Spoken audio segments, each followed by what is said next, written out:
Ini kita sekarang sudah sampai di lokasi ketiga, stop site ketiga di daerah Wonosari, Kebumen, atau kadang-kadang orang lebih terkenal nyebutnya Perumahan Watu Kodok ya.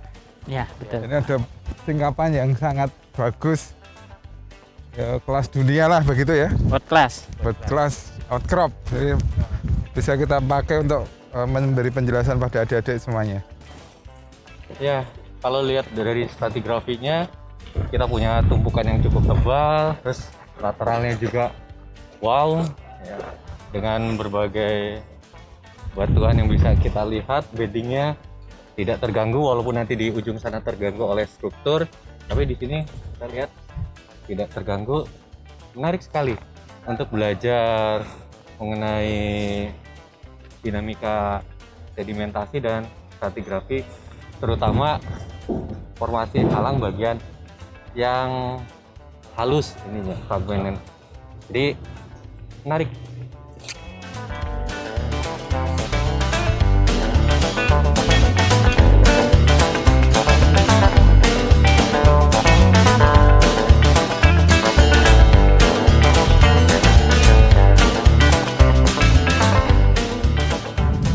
Jika ada singkapan semenarik ini, sebelum kita mendekati ke singkapan untuk mengetahui litologinya, kita bisa melihat sebaran vertikal maupun sebaran lateral dari singkapannya dari kejauhan dulu. Baru setelah kita mengamati dari kejauhan, kita akan coba mendekati isi batuannya apa. Nah, yang bisa kita amati dari kejauhan di sini ada setumpuk batuan dengan perlapisan yang sangat bagus, tapi ada warna yang berbeda, ada yang sedikit gelap dan ada yang lebih cerah warnanya. Di mana yang sedikit gelap, dia relatif lebih tipis dibandingkan dengan yang, atau lebih kurang dominan dibandingkan dengan yang berwarna cerah. Kalau seperti itu, kita akan punya interpretasi, oh lingkungan ini sebenarnya didominasi oleh lingkungan batuan yang berwarna cerah. Yang berwarna gelap, dia akan datang sesekali. Ya. Kemudian kalau lihat tadi ada dua warna batuan, kita lihat sebarannya secara lateral. Wah, pelapisannya bagus, bertumpuk-tumpuk. Ya. Di bagian sini seolah-olah tidak terganggu. Tetapi kalau kita melihat ke kiri bawah, ada perlapisan yang mempunyai kemiringan yang berbeda. Kemudian di atasnya ada suatu lengkungan. Ya. Lengkungan ini kita namakan sebagai slam. Dari arah slamnya kita bisa tahu arah tinggian paleonya. Ya, paleogeografis sumber atau tinggiannya berasal dari mana. Kalau bentukannya seperti ini, kita lihat ada kepala yang menonjol ke arah selatan atau melengkung ke arah selatan, maka tinggiannya diinterpretasikan berasal dari sana. Bagaimana dengan kemiringannya yang berlawanan? Oh, kemiringan yang berlawanan bisa saja dihasilkan oleh sumber yang berbeda. Tetapi untuk lebih jauhnya, kita lihat terlebih dahulu apa sih isi dari batuan-batuan yang tadi berwarna gelap dan batuan yang berwarna terang. Oleh sebab itu, mari kita dekati ke singkapan lebih dekat lagi, ya. Mari.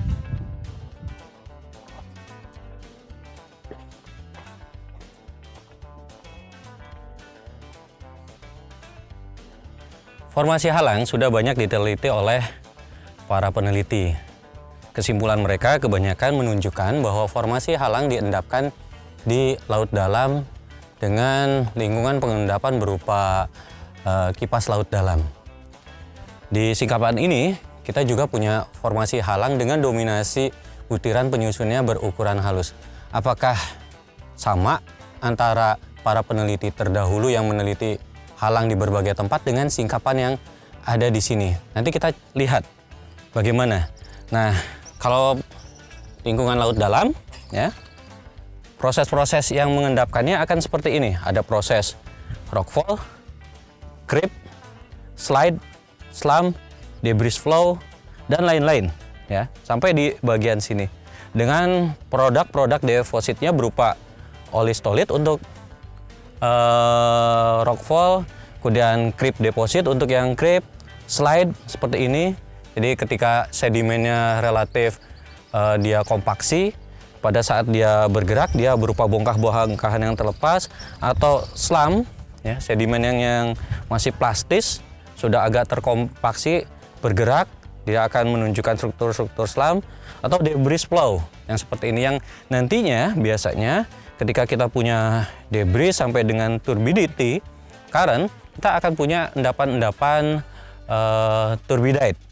Dimulai cirinya ya, endapan turbidite itu seperti ini, sekuen turbidite klasik yang ditunjukkan oleh Bouma ya, dari TA berupa butiran-butiran yang kasar, kemudian dia bergradasi menjadi TB, butiran yang lebih halus, berlaminasi, kemudian TC-nya, struktur sedimennya lebih jelas di sana, ada ripple, konvolut dan lain-lain. Kemudian ke atas ukuran butiran jadi semakin halus, ada laminasi, tapi laminasi yang menyusun atas ini atau kita sebut sebagai TD akan berbeda dengan yang TB, sampai dengan endapan yang paling halus yang berupa mud yang menyusun satuan TD-nya, atau endapan-endapan plastik yang turbidite lainnya dengan mekanisme seperti ini ya. Ada rockfall, creep, segala macamnya. Yang mana yang cocok di singkapan ini? Nah, secara singkapan ya, kalau dibuat ininya sketsanya, maka secara umum gambarannya kita akan hasilkan gambaran seperti ini, di mana yang saya gambar biru tebal ini endapan-endapan yang berwarna gelap, sementara yang tipis-tipis yang berwarna gelap tetapi ukurannya lebih tipis ya. Kemudian dari singkapan ini kita coba buat di dalam kolom stratigrafi vertikalnya. Gambaran umumnya di bagian bawah tadi yang gelap-gelap, karena dia lebih menonjol, dia digambarkan menonjol di gambar stratigrafinya, lebih menjorok ke arah luar, sementara yang relatif lebih putih yang cekung akan digambarkan dia lebih geser ke arah kanan. Karena yang di bawah itu tipis-tipis, yang kasarnya akan digambarkan seperti itu. Kemudian menebal di sini, ya. Ini ke atasnya tipis-tipis lagi, nanti akan ada yang tebal lagi seperti ini. Nah, setelah kita buat gambaran umumnya, nanti kita akan lihat apa sih isi dari yang kasar ini, apa sih isi dari yang halus ini. Mari kita lihat.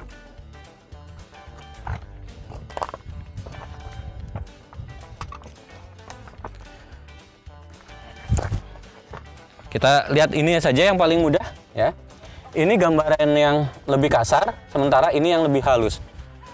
Kalau deskripsi tentunya mulai dari warna, kemudian tekstur, kemudian struktur ya, sampai dengan yang komposisi. Oke, kita lihat. Pertama, warna yang di bawah ini dia berwarna hitam, berwarna abu-abu kehitaman, gelap ya. Secara ukuran butir dia berukuran lanau sampai dengan pasir halus ya. Strukturnya dia banyak dijumpai struktur-struktur fosil jejak dengan ukuran yang kecil-kecil. Fosil jejaknya berupa fosil jejak chondrites dan planolites.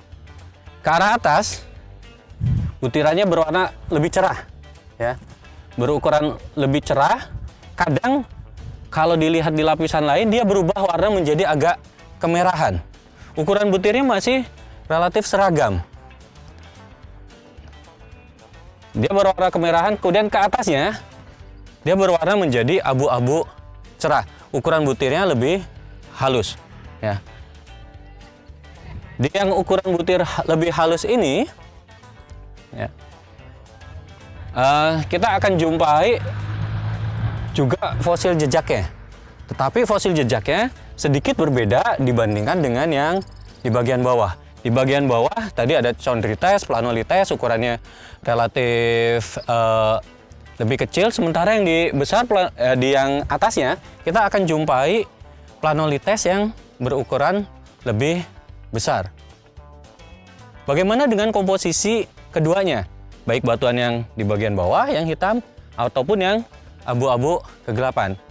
Yang hitam ini banyak dijumpai kandungan Fe. Ya. Sementara yang atas banyak kita jumpai feldspar, kuarsa, dan fosil foram planktik. Untuk plagioklasnya, dia masih mempunyai ukuran-ukuran yang runcing, bentuk yang runcing, maaf. Ya. Sementara kuarsanya masih menunjukkan kuarsa-kuarsa yang embayment. Begitu pula dengan yang hitam. Selain Fe, dia ada feldspar, ada kuarsa yang karakteristiknya sama dengan karakteristik feldspar dan kuarsa yang menyusun batuan berwarna cerah ini. Kalau dinamakan, oke, ini batu lanau, ya. Ini karena tadi ada kandungan foramnya yang lebih dominan, mungkin akan lebih masuk ke penamaan napal. Ya.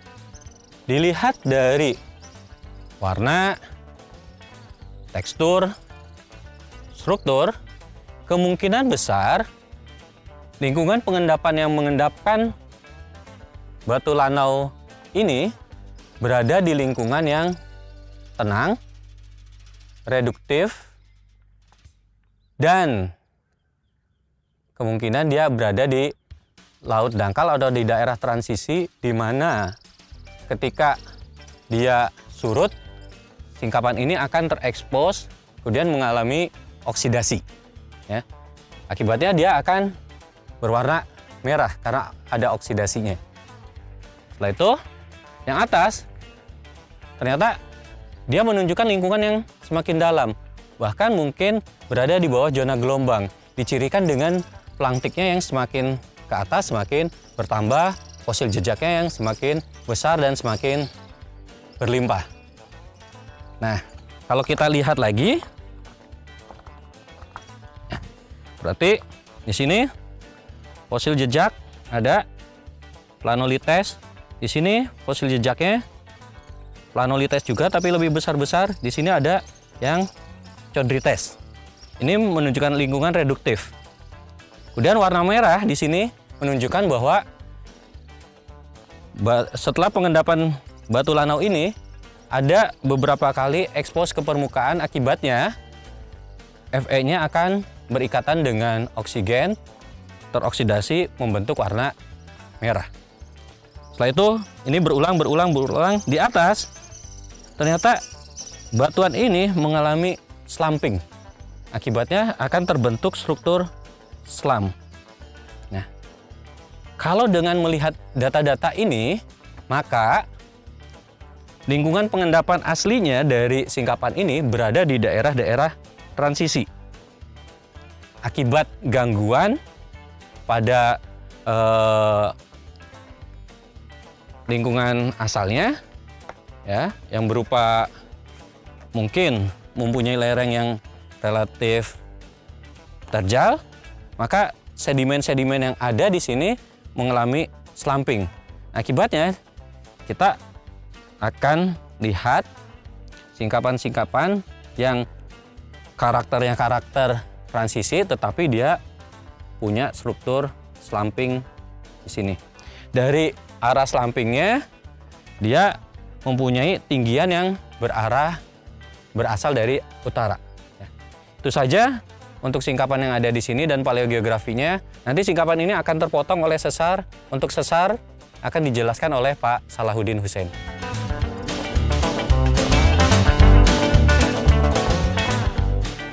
Ya, salah satu yang menarik di singkapan Watu Kodok ini adalah adanya sesar yang sangat besar, yang secara visual sangat mudah untuk kita amati dan observasi ya. Nah, di sini kita akan belajar 3 cara identifikasi jenis sesar di lapangan. Jadi yang pertama adalah kita mengamati offset stratigrafi, yang kedua adalah kita mencari bidang sesar dan jejak pergeserannya pada cermin sesarnya, dan yang ketiga kita melihat struktur sekunder. Kita akan menerapkan ketiga approach atau ketiga pendekatan ini pada sesar yang ada di singkapan Watu Kodok ini. Nah, dari keseluruhan singkapan, kita sebetulnya memiliki batuan, perlapisan batuan batu pasir tufan Napalan yang itu mereka miring kedua arah dan bertemu kira-kira di tengah ya, yang letaknya kira-kira di belakang saya ini, di mana bagian utara ya, tebing yang sebelah utara memiliki miring landai ke arah selatan.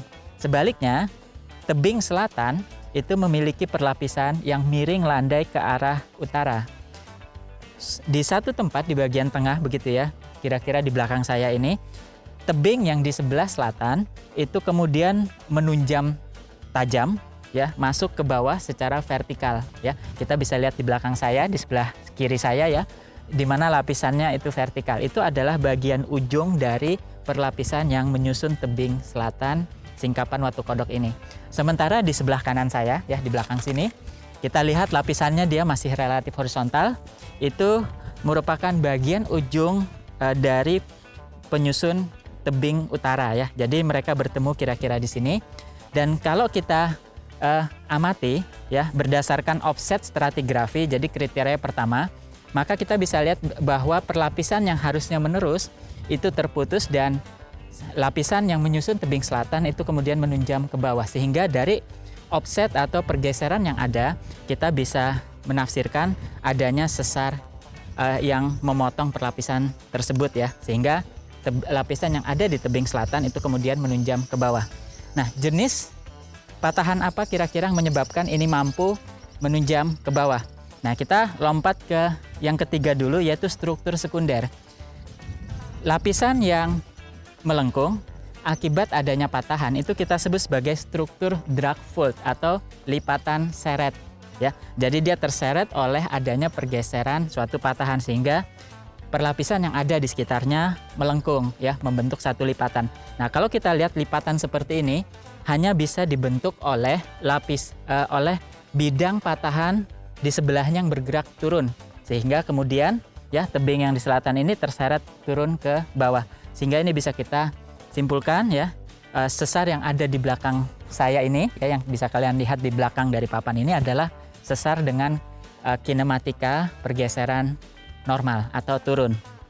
Nah, tetapi itu saja belum cukup ya. Nanti kita akan melihat kriteria kedua, yaitu cermin sesar yang mengindikasikan pergeseran yang vertikal ya di situ.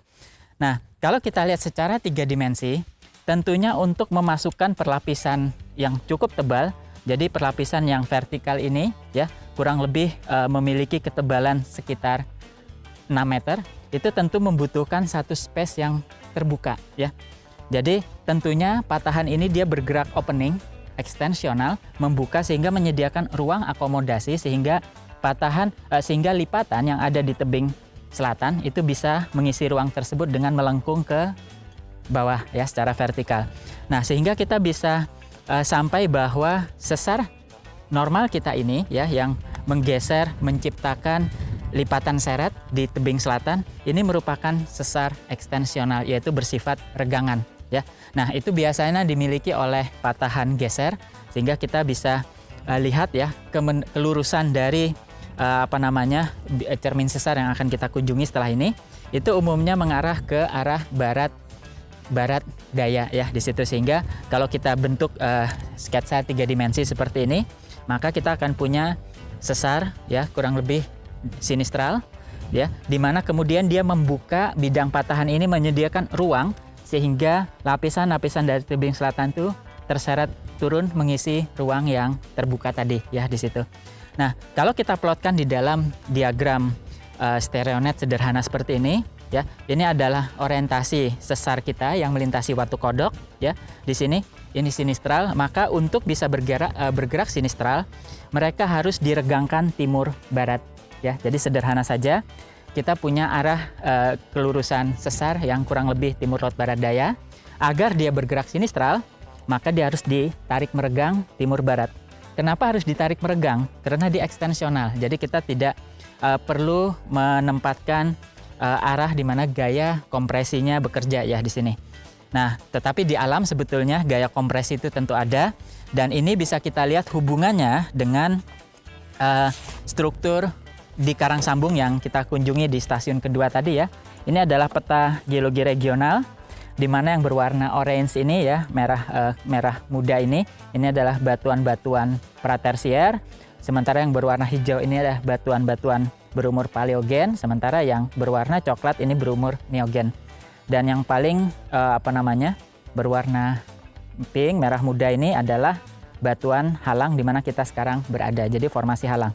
Nah, kalau kita lihat hubungannya, karena karang sambung ini merupakan batuan tua yang terangkat sehingga membutuhkan gaya kompresi, dan di sini kita memiliki lipatan yang berarah timur barat.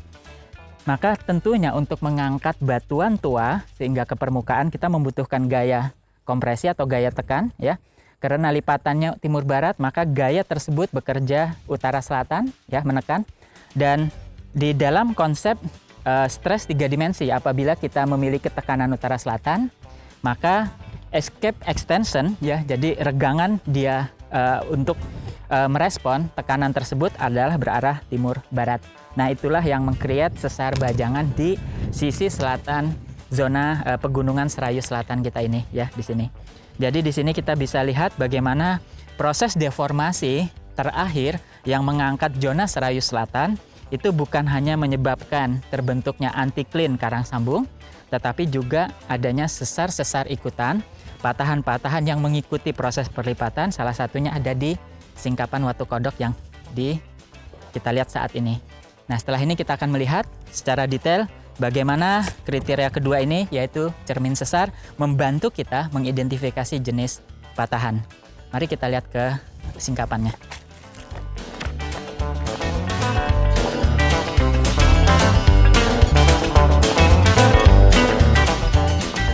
Nah, kalau kita melihat lebih detail, ya, kita akan masuk ke kriteria kedua, yaitu cermin sesar dan apa saja yang bisa kita amati di zona sesar tersebut.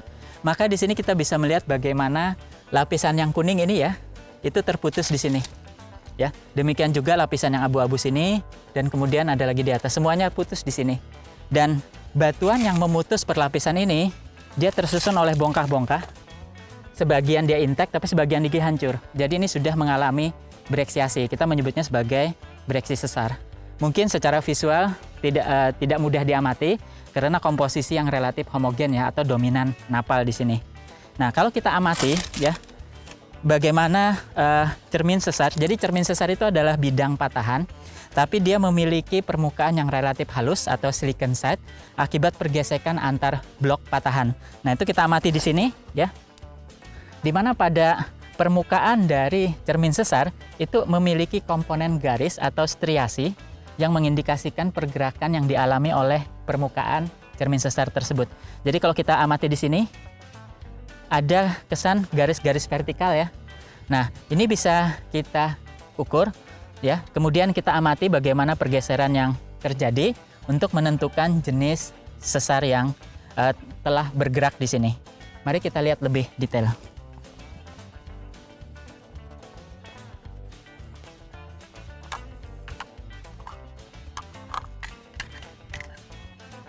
Nah, kalau kita ukur bidang sesarnya ya di sini, jadi bidang sesarnya pertama kita ukur sebagai komponen bidang, yaitu strike dan dip ya di sini.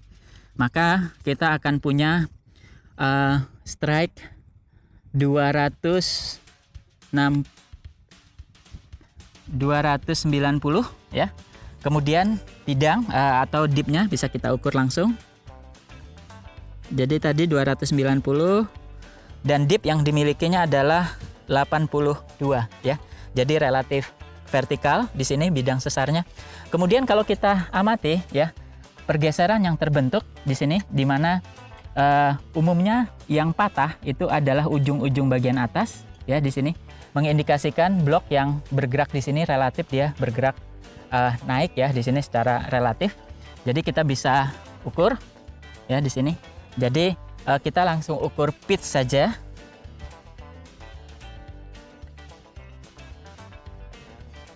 Jadi kita amati dulu secara relatif dia bergerak ke arah mana. Kemudian kita bisa ukur dengan klino kita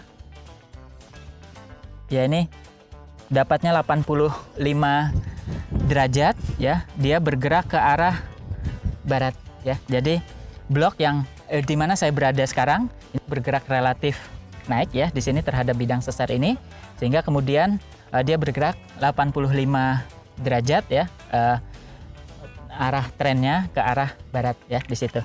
Jadi ini adalah informasi berharga bagaimana sesar tersebut pernah bergerak dan ke arah mana. Ini bisa kita manfaatkan untuk analisis arah gaya yang pernah menggerakkan sesar ini.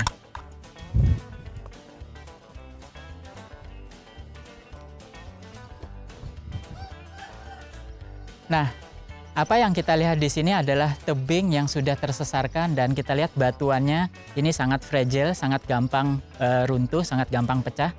Jadi kita melihat lokasi ini adalah lokasi penambangan dan kenapa area yang tersesarkan ini tidak ditambang ya, ditinggalkan saja. Ini tentu ada hubungannya dengan kekuatan batuan dan bagaimana hubungannya dengan kestabilan lereng yang ada. Mari kita tanyakan kepada Pak Hendy Setiawan bagaimana sudut pandang geotek terhadap penambangan dengan adanya patahan yang memotong batuan di area tersebut. Mari kita tanya beliau. Ya, seperti yang dijelaskan oleh Pak Udin bahwa di area tambang di Formasi Halang ini terdapat zona sesar ya, yang bisa dilihat seperti ini. Di dalam ilmu geologi teknik kita bisa lihat bahwa ketika suatu lereng yang terbuka, lereng batuan yang terbuka, terdapat zona sesar di dalamnya, berarti banyak faktor-faktor struktur yang berpengaruh di dalamnya. Seperti kondisi diskontinuitas, kemudian ada bukaan, apertur, dan kondisi stabilitas dari lereng batuan yang dirasa sangat dipengaruhi oleh faktor struktur tersebut. Kalau teman-teman lihat dari area tambang di daerah Wonosari, Kebumen ini, ada perbedaan yang mungkin secara tidak sengaja penambang di sini bisa memperhatikan bahwa ada faktor struktur di dalamnya. Teman-teman lihat bahwa di daerah lereng, di mana ada zona sesar di sini, teman-teman dari orang-orang penambang di sini meninggalkan. Dalam artian mereka tidak melakukan ekspansi untuk bahan galian yang di mana terdapat zona sesar ini. Mereka justru, kalau teman-teman lihat, di sisi sebelah utara, mereka justru lebih mengekspos ya, area lereng di mana dia tidak terdapat zona sesar. Tadi yang sudah dijelaskan oleh Pak Indra terkait dengan pembentukan sedimentologi batu pasir. Dilihat di sini bahwa layering yang sifatnya lurus ya, horizontal di sini, dia cenderung arah dip dan strike-nya mengarah ke dalam lereng batuan. Sehingga di sini bisa dikatakan bahwa lereng dari tambang ini cukup stabil untuk di daerah yang tidak ada zona sesar. Nah, ini bedanya ketika di daerah tambang ada zona sesar di sana, itu sangat dipertimbangkan untuk tidak diteruskan untuk ekspansi perluasan area zona tambang. Tapi ketika terdapat lereng yang cukup terbuka seperti ini dan kondisi di mana pengendapannya dengan deep strike yang mengarah ke dalam lereng, kita bisa dikatakan bahwa area tambang ini cukup stabil. Nah, pertanyaan selanjutnya adalah di daerah ini, di Formasi Halang ini, mengapa ini dilakukan penambangan? Ya, di sini adalah batu pasir ya, penambangan batu pasir. Nah, manfaatnya untuk apa? Kalau kita lihat di sekeliling di sini ada perumahan baru juga. Nah, pertanyaannya adalah apakah batu pasir yang ditambang dari sini cocok untuk material konstruksi bangunan? Kita lihat bahwa dari sisi indeks batuan, yaitu sisi geologi teknik indeks batuannya, yaitu yang pertama adalah porositas, yang kedua ada permeabilitas. Dari dua hal tersebut, selain oleh parameter kompaksi atau kepadatan dari batu pasir itu juga berpengaruh. Nah, ketika material tambang ini dijadikan sebagai pondasi batuan, itu kurang bagus. Kenapa? Karena dengan porositas yang besar, dia mempunyai kuat dukung yang tidak begitu besar, walaupun dia batu pasir, gitu. Tapi karena ini pengendapannya yang tadi sudah dijelaskan oleh Pak Indra, membuat karakteristik geologi teknik ini tidak cocok untuk pondasi bangunan. Tetapi apakah bisa digunakan untuk material lainnya? Bisa saja. Seperti misalnya ketika di area perumahan kita gunakan untuk sumur resapan misalnya, ya untuk dinding sumur resapan karena dia mempunyai porositas yang tinggi tapi permeabilitas yang rendah, dinding sumur resapan itu bisa bekerja dengan optimal. Baik juga untuk drainase ya. Ketika batu pasir ini tidak bisa digunakan atau kurang baik digunakan untuk fondasi bangunan, dia bisa digunakan untuk lining saluran drainase yang ada di area pemukiman. Kira-kira demikian. Terima kasih. Setelah mendengar penjelasan dari Pak Indra dan Pak Udin juga saya terkait dengan stasiun 3 ini, yaitu sedimentologi batu pasir untuk formasi halang, mari kita simak penugasan yang diberikan oleh Pak Sabto terkait area ini. Baik adik-adik, ini di lokasi ketiga tadi kalian sudah mendapat penjelasan tentang sedimentologi stratigrafi dari formasi halang. Kemudian Pak Udin sudah menjelaskan juga tentang geodinamika di sini, tentang geologi struktur yang ada. Kita tahu di sini adalah bagian selatan dari Pegunungan Serayu Selatan. Jadi tadi kalau di lokasi kedua kita ada di tengah, kemudian sekarang kita ada di bagian selatannya. Sekarang yang menjadi tugas kalian di tempat ini, seperti juga dua lokasi yang lain, kalian harus bisa membuat rekonstruksi dari paleogeografi yang ada di daerah ini. Jadi bagaimana menghubungkan dengan lokasi yang kedua tadi, kemudian sekarang kita ada di lokasi ketiga dengan litologi berupa formasi halang yang umurnya Miocene Pliocene. Silahkan nanti dibuat paleogeografi sebaik mungkin dan dikumpulkan dengan format yang nanti akan disediakan.